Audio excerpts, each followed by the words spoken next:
Welcome to Trending in Education. Mike Palmer here. I'm joined today by Michael Ioffe, who's the founder of a company called Arist, who's doing really interesting work. He's also a Teal Fellow. He's been named Forbes 30 Under 30. The list literally goes on, but we're going to dispense with the amenities.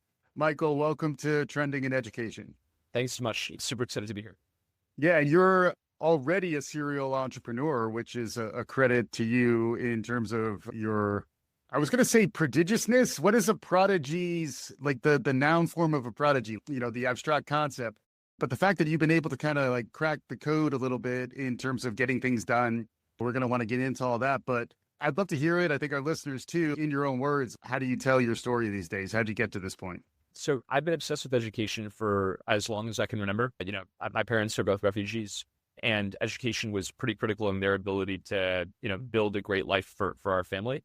And I became obsessed with entrepreneurship and entrepreneurship education when I was 15. I wanted to become an entrepreneur. There were no real educational resources about entrepreneurship back then. So I ended up convincing like a dozen local business leaders in Portland, where I grew up, to do a series of free live conversations. So sort of hosting these live conversations in a basement of a theater in Portland. Very quickly, we got over 1,000 people attending, started scaling that model of like free live conversations with entrepreneurs to about 500 cities and 50 countries by the time I was 18. Wow. And one of our locations was in the war zone in Yemen. And what I couldn't understand was, why was our location in Yemen in a war zone getting more people attending these events than our location in Portland or LA or New York?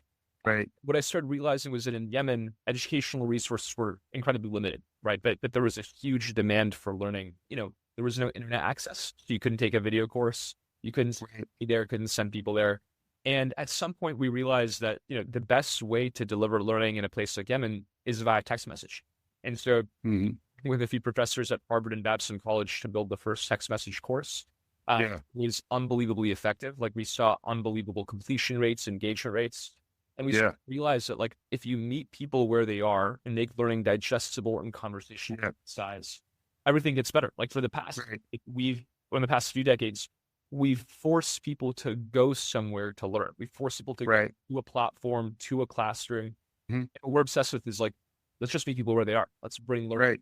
Which is amazing from my perspective, the analogy to refugees, which is, it's amazing that I can make a joke about this, but is like parents. So like as the parent of a student who's going to school, all the apps are communicating through text. And like the more direct it is, the more close it is to just an SMS to like me, like a message directly to me through the texting apps that I'm using in my day to day. That's how they handle like the critical communication to parents of young kids. So it makes sense in terms of like the context. And what's been interesting about that, and I've talked about this with a bunch of folks on this podcast, is like the way in which constraints can actually drive innovation, and the idea that this can be developed in a very challenging context, but then that context is much more widely relevant. It's come up around universal design for learning, where, the example of like curb cuts, they're designed for people in wheelchairs, but then a parent with a stroller, or me after a few too many drinks at happy hour, like there are times when the accommodations and the ways you build things for one population actually become more broadly relevant. I'm sure like both COVID and then the advent of these large language models and chat-based AI, that's happened since you really founded Arist. Can you talk to me about like that aspect of what you've seen? Because that's got to be it's almost like you were ahead of a lot of these transformational waves. Must be an interesting vantage point. I think we realized back in 2019 that two things were going to be true. Right. One was that, we would end up in a situation where the majority of workplace communication happened in messaging tools. Right. Slack was beginning to do really well. And like, it was sort of becoming clear that was where things were going. At the same time, we got lucky in the sense that we got an early preview to GPT-3 back in 2020. And we started realizing that like, these models are only going to get better. Right. Like then they were like pretty decent at creating like, pieces of information. Sure. And going to get dramatically better. And it was perfect, right? Like imagine you could create learning using AI and then deliver it to the right person where they are. That's like the holy grail. Frictionless. Completely frictionless for both the creator and the Yeah. The data center might need to crunch a few calculations, but there's plenty of that going on these days. Yes. Exactly. Yeah. So that was kind of our core realization was that, yeah, like we kind of like saw where the puck was going. And so that like every other platform was tied to videos as a delivery mechanism. Right. They were not going to be able to move quickly with AI. Mm-hmm. I immediately want to call you the Wayne Gretzky of learning, which hopefully you would take as a compliment. Skating to where the puck is going, like being out ahead of trends, because then, once you go text-based for learning, to your point, like the native environment, like the home turf of the LLMs, of AI, the AI revolution that we're in the midst of is through text messages. There's been a lot of sort of building around that sort of core. But that's the other element where maybe more from a instructional design perspective, there are constraints built into text. How have you sort of thought through that? Also, like this is, I guess, a classic example of microlearning too, right? Because text, they're like very like atomic units in terms of each message is only like a limited amount of information that gets pushed.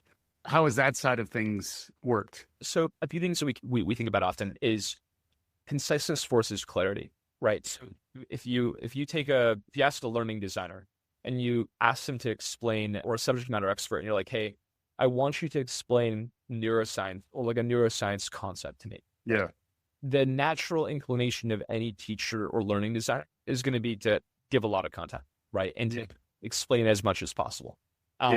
Which is not really how learning happens, right? Learning happens when you have like a bite-sized piece of information that like read, understand, digest, and practice.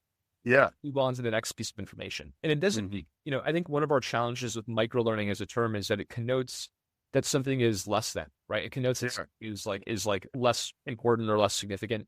From a view, it's not microlearning necessarily, right? It's like we're still conveying the same amount of information and we're still getting people to the same outcome. The difference is that we're just being very intentional at every part. We're going to teach you this. We're going to understand it. Then we're going to give you this, and we're going to slowly give you, like, we think you're chunking. It's like your working memory, right? Like you want to get people say bite-sized. It's like, eventually when we chew and eat food, it is small enough to get into our esophagus, right? So like there is, at the end of the day, the learning, either it happens prior to delivery or it happens by the learner themselves getting it into their brains.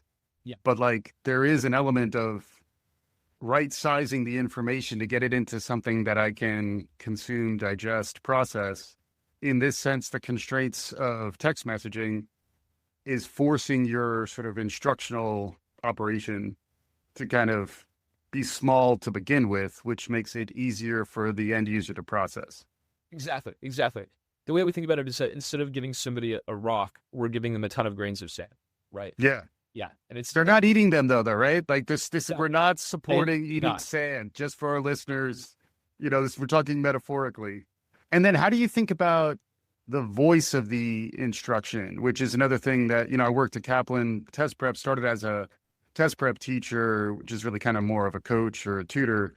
And then I wound up writing e-learning for Kaplan. So like there is a way in which you decide how much voice you add versus how much you treat this as sort of canon. It's like the voice of God. It's written in a way that is just sort of very declarative. How do you think about style and like authorial voice when you start using things like AI to develop your content?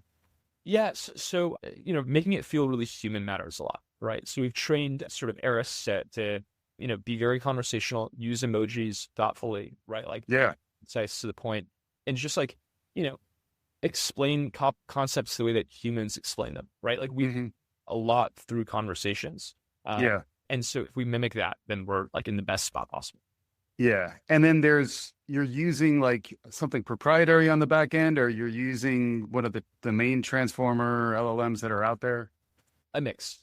A mix of custom data and sort of custom workflows and like custom agents with like best in class LLMs. Got it. And then so like there are, the what is it, retrieval augmented generate, like the RAG technologies and like other technologies out there to kind of like guard against confabulation, because that is just as an aside, yesterday I was playing around with Gemini Yeah. and its ability to take a picture of something and, give me information based on that. So on the one hand, on the pro side, I took a picture of this hive that appeared on the balcony outside of our apartment here and asked Gemini to, you know, describe what type of Yeah. bee, what type of insect was in there. And it turns out they're bald-faced hornets. Yeah. And they look like beetles. And I was ready to kind of like self-help, just kind of like knock the thing off. And like all it says is like, whatever you do, don't do this, seek professional help, So check mark on the positive use case. But then flip side, me and my 6-year-old go to the library. We pick up Where's Waldo, and we're stuck on a board. So I take a picture just as a test for Gemini to like help me find Waldo in here. And Gemini is insistent but wrong that Waldo's counterpart, his alter ego, his like evil twin, Oddlaw, is actually Waldo. And in that case, Gemini is insistent that I'm wrong to the point that I eventually had to find, like on a Reddit board, the actual correct answer. I'm a 2025 human. I know how to cheat effectively. Like, I'm not going to stay using the wrong cheating algorithm to get me the information I need. But the fact is, Gemini was just insistent. And and I'm not throwing shade on Gemini. I'm riding and dying with Gemini for the time being. But like, these things aren't really reliable, and you do actually have to build in checks, especially when you use something new and cutting edge, like a creative use case. The other thing I've been saying, someone else said this and I love it, is like Gen AI is mid, no cap. Yeah. See, like that's because you're Gen Z. I'm trying to be relevant there. It's almost like you have to stay in the leadership position in terms of how you're making decisions about using these tools. I'd love to get a little bit of your thinking on like, how do you actually engage with this emerging capability set that's both transformational, but also something you have to kind of manage carefully? Yeah, totally. I think it comes down to sort of the infrastructure and stitching that you build around it, right? So for us, we spend a lot of time thinking about like, how do you do, for example, like one of our most popular features is automated referencing, right? How do you have like a mini agent that goes out and references every claim to figure out what's true and what's not, right? So a lot of what makes good AI tools, because LLMs can do a lot, but a lot of what makes good AI tools is like, how do you stitch things together with other tools? It's kind of the big focus. Yeah, the infrastructure and stitching that really matters. And then I guess also like the learning in the flow of work and being able to be responsive to emerging needs like AI literacy and other rapidly developing skills that are critical to being effective in the workplace. Arist has been kind of uniquely positioned in some ways to get out ahead of skills disruption and offer that to enterprise. Can you walk us through how that's been going? That seems like a pretty important part of the story as well. It is, yeah. So I think one of the things that we find is that, we have a client, they're actually very public about this, Wolters Kluwer, where, they have 30,000 employees, one of the largest, sort of IT and services companies in the world. They wanted to upskill everybody on AI and data literacy, and using their existing tools, it would have taken them 6 months to build all of the content. Right? Yeah. With Arist, one of the benefits of AI and learning in the flow of work is that you can build courses immediately and push them immediately, right? So as things change in the real world, and with AI, new models are coming out every week. As things change in the real world, you can actually push the right info to the right people ASAP. Yeah, right. I think that's something that people just, don't think about as often. Speed really matters in learning. And with AI, if it takes you 40 hours to build a course and another 2 hours to take it and, months to get people to engage, like you're down on the urgency of getting info to people quickly. Right. How does this relate to job design and the types of roles that you would envision as we start looking a little further ahead? Let's say this stuff continues to grow, the LLMs get better, your special sauce, and frictionless learning in the flow of work becomes transformational. How does that, I'm trying to figure out the alternative of Black Mirror. Like Roger Spitz, friend of the show, futurist, he likes to talk about the Black Mirror effect, where we tend to think about technology futures and science fiction through a dystopian lens, where frequently it can sort of flip us out of a scarcity dynamic into an abundance one. But then that's where frequently our future thinking creativity kind of dies down, because we're like, I don't really know what that would then mean. As someone who's been living this and has been successful in kind of transformational learning enterprises, learning ventures over the last, 5+ years that have been very transformational. Yeah. What are some positive scenarios that you see for like how things get transformed? And then how does that relate to what people actually do for work in the future? Yeah, totally. So I think a few things are going to happen. One is that, everyone's going to be able to get the right information at the right place at the right time. So people are going to perform way better, which is awesome, right? And then you're thinking to that end, the challenge I hear is around like epistemic security. Like, how are we going to actually know that the information is good and that it's reliable? I guess that's where you come in to some extent, right? Like where you're vetted and accountable to the enterprises you're serving. So like if you're not delivering reliable information, they're going to stop using you, go elsewhere, et cetera. Definitely. Yeah. So incentives along well there. And that's also where humans play a role, right? Like I think humans will move away from creating content to verifying it, creating it, managing it. Curating it, right? Like I've heard more talk of like curation, and even like it's hard to teach AI's taste. Yeah. Which I thought was an interesting note. Yeah. Like the reality is that if you want to do something truly best in class, you still need humans, right? Like Yeah. Still need humans. And the nice part is that with AI, humans are able to do truly best in class work 20 times faster, right? Because all of the stuff that like takes away from doing best in class work is like the drudgery and like the not the fun stuff, right? Right. And then how about multimedia? Because it is interesting in that, you've designed, again, going old school lingo, but it's almost like a very like thin client in terms of what you're delivering through. Not a lot of rich media. I guess interactive is the one sort of benefit of text, is that it is an exchange, and we're all sort of being trained into like the chat dialogue as sort of like a root way of interacting with everything. So I guess that is an upside, but it's also the age of the TikToks, Michael. It's the age of, sticky media. I would imagine in the future of learning, there will always be a little bit of that. And how does that pair then with text-based in the flow of work? How do you think about those kinds of integrations? Yeah, totally. I think a common misconception is that if it's in the flow of work, it has to be like very bare bones. Arist courses are incredibly dynamic, and this is true for any in the flow of work experience, right?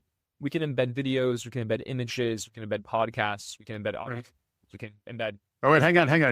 I'm hearing you can embed podcasts. Oh, yeah. Yes. Okay, now I'm paying attention. Now you got my attention. Thank you. Yeah. So we can embed any multimedia, and you're right. There's a lot of interactivity. It's very conversational. So all of that's still doable, right? It's just that instead of delivering it in an hour-long block somewhere else, we're meeting people where they are. Got it. And I'm a big Ethan Mollick fan. His book, Co-Intelligence, is awesome. Like, it's on our summer reading list, Michael. Everyone's got to check out Trending Ahead summer reading list. That episode went out earlier this summer. But, one of the things he talks about is that you kind of want to be the human in the loop these days. You want to actually be the person who's interfacing with the design of this stuff. Future Proof's Kevin Roos's book was also on the list. He wrote it in 2021, but it was talking about, I think it's like 9 suggestions, 9 tips for people to sort of stay ahead of the transformation that we're in the midst of. He similarly was sort of arguing for tactics that allow people to be relevant. One thing he talks about is the importance of handprints, the idea that there was an actual human touch on a product, and to be a human who could sort of engage directly with the workflow to add value. Put differently, he was saying you don't want to be an endpoint. You don't want to be someone who's sort of connecting an API call from one automated system to another, the example of like an Uber driver. What kind of advice do you have for folks? And maybe this is where we can get a little into the generational conversation. People tell me I'm Gen X, and I say, whatever, man, because that's what Gen X people do. But, you're, I guess, folks would say Gen Z, right? And there's a lot of talk about generations. I'd say on the enterprise side, on the organizational side, Gen Z's been getting beat up a little bit in the media about how you're not really job ready. Is your advice to Gen Z to start your own company? Like, what are your thoughts on all of this? Yeah, I think Gen Z wants what everybody else wants, but they have a lower tolerance for BS, right? And so I think what that translates to in terms of organizations is that whereas, historically people may have put up with, certain policies within an enterprise, Gen Z just won't put up with it, right? Yeah. I think there's tons of very, very talented, Gen Z colleagues that I know, right? Yeah. But ultimately, like management needs to change a bit, right? Yeah. Mm-hmm. Simply management needs to change to be more to the point, more direct, like not fake. One of my favorite examples of this is like there's tons of these like initiatives that companies have, right? Like a lot of like CSR initiatives, for example. Corporate social responsibility, right? Yeah. Corporate social responsibility that really are performative, right? That don't actually translate to any real impact. Not all of them, but Yeah. and Gen Z sees straight through that, right? Yeah. Yeah. So Yeah. I think it's a place where Gen X and Gen Z can get along because I feel like Gen X was sort of the first, not the first, but we were pretty well known for kind of not selling out is the highest virtue for our generation. And then nothing against millennials, but then there was another generation in the middle. And now it almost feels like Gen Z's kind of coming around to that thinking, which I think is certainly interesting. And then I guess the related point is what kind of experience can young folks get nowadays and how do they get that foot in the door? And that's where, maybe we can get a little into the Teal Fellowship, which I know has been a little bit controversial over the years in that, it's almost designed as an alternative to college that sort of opens up entrepreneurial pathways. And you're an example of the success of that idea. Thoughts on that and how maybe that relates to being smart about managing your future or your children's future when you're thinking about really kind of getting a career started and getting ahead in a really complex world. what we look for when we hire people is, are they best in class at something, right? Mm. Or can they learn something very quickly, right? Mm-hmm. And school doesn't teach that, right? Like when taking a microbiology class is not going to teach you to get very good at learning things quickly, right? Yeah. And so I think, the Teal Fellowship, I think, is very, very effective at presenting an alternative, right? I think we need more alternatives, right? Like Yeah. I think college it's a social club, right? And I went to school for 2 years, right? Yeah. I enjoyed it. It was a really great time. I run a company. I went to an entrepreneurship school. I don't Right. anything that I learned from college to run my company, right? Right. Nothing. Like Right. there is no substitute for experience. One of the great things about AI is it can help you get really good really quickly on anything that you want, right? Right. Missing is agency. Like the thing that I find fascinating is that today we have all of these incredible tools to teach us anything quickly. You can ask ChatGPT any question. Like I asked it a complicated graph theory question and we repeated on graph theory for a few hours and like it was awesome. The limit is actually what we can ask. Like the limit is like what humans can ask, right? And that's kind of interesting to me. I'm here with Michael Ioffe. We're having an amazing conversation, hit on a number of different interesting themes from your background, what got you started on education, your parents as refugees, and then some of the constraints in Yemen leading to some insights around Arist and what you're doing around enterprise education. So much covered already. Good job by us. What have we not talked about? Anything else you wanted to make sure we hit on before we wrap up? I think the number one thing that we think about when it comes to how AI is going to change education is the fact that I think historically, especially for the past like decade or two, a lot of education has been focused on building skills, right? And it's on like, hey, how can we get these people to become good data scientists, right? How can we get them to become good engineers or good at, management, et cetera? Right. I think what we have to change to is outcomes, right? How do we get somebody to a specific outcome? Or how do we get somebody to sort of build agency as a primary skill so they can use all of these AI tools to do what they want to do? Just to give you an example, in my free time, I run a program for high school students in New York called Foundation, which is essentially we, give high school students 6 hours every Sunday and unlimited resources to pursue a project of their choice. What's been consistently interesting is that we have a lot of students that come in that have never learned how to code, have no clue like how to code or do anything. And, historically what we'd have done is we'd have been like, great, let's put you in a 3-month coding boot camp and teach you how to code. With Right. AI tools, we just tell them, hey, ask ChatGPT how to build the app that you want. And ChatGPT will walk you through step by step how to code it. You don't need to learn how to code. All you need to learn about is how to get to the right outcome, right? Right. And that's what's changing, right? The thing that I worry about is that I see a lot of organizations that are obsessed with building skills and tracking skills and measuring skills. When what matters is just like, how do we get this individual to the outcome that they want or to the outcome that the business wants? And that's what AI tools are really good at. That's like at Arist, we focus exclusively on outcomes. We've ignored skills entirely, and we think skills are more or less a way of the past. Interesting. So then this is kind of a corollary, I guess, to the vibe coding movement. There's almost like an education transformation that we're starting to see, which is maybe moving past the skills-based thinking and into something new. I guess it requires a level of what I've heard described as executive function. And, you were talking about agency, and that is frequently a critique, I think, around Gen Z is that, maybe they understand notionally like some of their purpose, some of their why, but they don't really know how to kind of activate. And then the flip side of that is perhaps organizations don't really know how to tap into that drive. Any advice for organizations? I know you work with folks all the time. Any suggestions on how to kind of grapple with that, how to successfully navigate that complexity? Everybody needs to keep in mind that agency is the number one skill, right? Like there's only one skill that matters in the age of AI, and it's agency. It's can you figure out what you need to do to accomplish the outcome that you want, right? And can you figure out what outcome you care about and like what you actually are trying to achieve?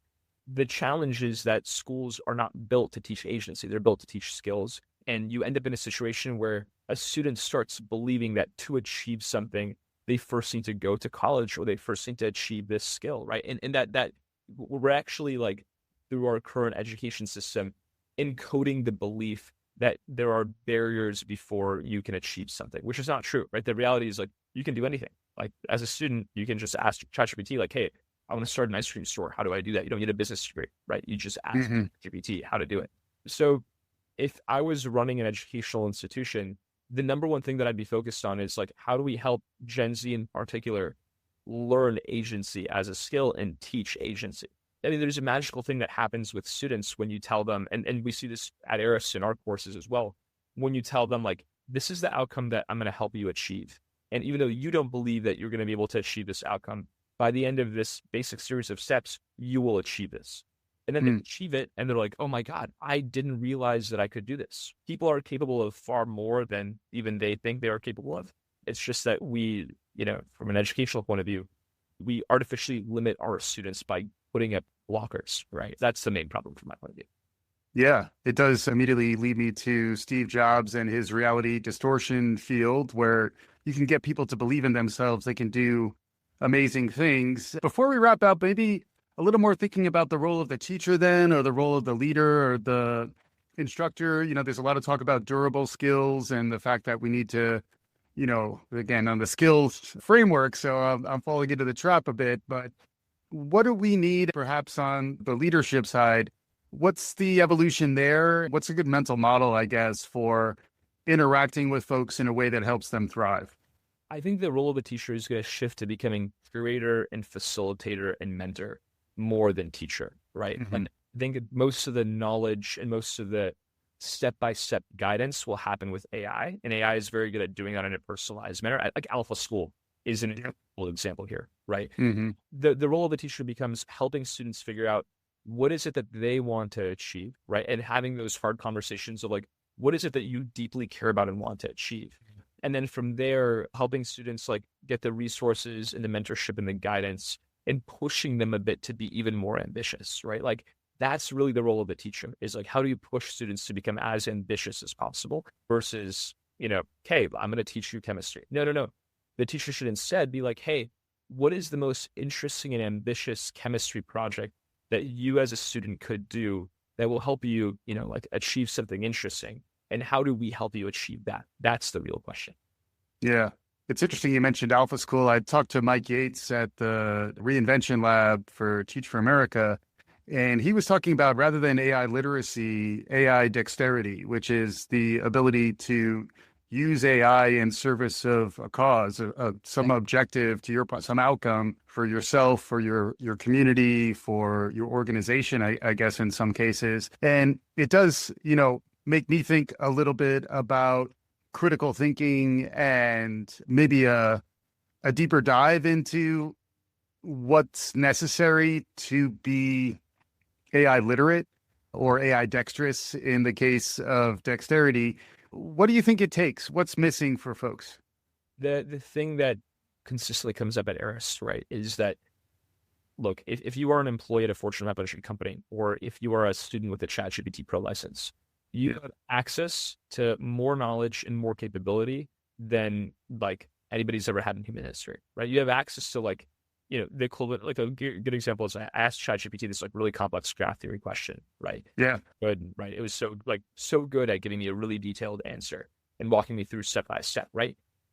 The limit becomes the questions that people ask. Mm-hmm.